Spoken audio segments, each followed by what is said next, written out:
አንዳንድ ጊዜ 10 ዓመት 20 ዓመት በወዳጅነት ኑረን ዛሬ ስንጣላ በዛሬ ሁሉን እናበላሸዋለን አይደል እንዴ?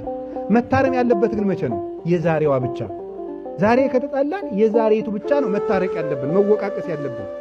ዛሬ በመጣላታችን የ10 ዓመት ወዳጅነት ለምን ይበላሻል? የ20 ዓመት ጓደኝነት ለምን ይበላሻል? የ50 ዓመት ትዳር ለምን ይበላሻል? የዛሬው በዛሬ ነው መታረም ያለበት።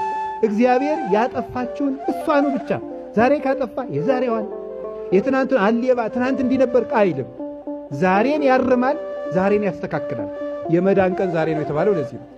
ያጠፋችውን እርማት እዚያች ላይ ብቻ ነው የሚሰራ። አንድ ሰው እንገራችሁ፣ ከቃሉ ጋር ናችሁ? ከቃሉ ጋር ናችሁ? አዎ። አሁን እኔ እናንተ ቤት መጥቼ እንደዚህ ያደረኩ ስጎርስ ብታዩ እንደዚህ ታያችኋል። በዚህ ልክ ስጎርስ ብታዩ ምን ታዲያ መላው ምንኩስናዬን ንቃችሁ ትጨርሳላችሁ። ወይ እንደዚህ ነው የሚበላው ይሄ መነኩሴ ነው ይላል።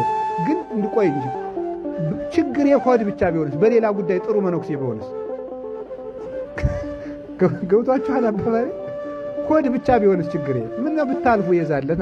አሁን ምሳሌ ነው ማወራላችሁ ማለት ሰው አንድ ነገር አጠፋ ማለት ሁሉ ነገሩ የተበላሸ ነው ማለት ነው እንዴ? አይደለም። ስለዚህ በአንድ ችግር ምክንያት የሰውን ማንነት መፈረጅ ማቆም አለብን።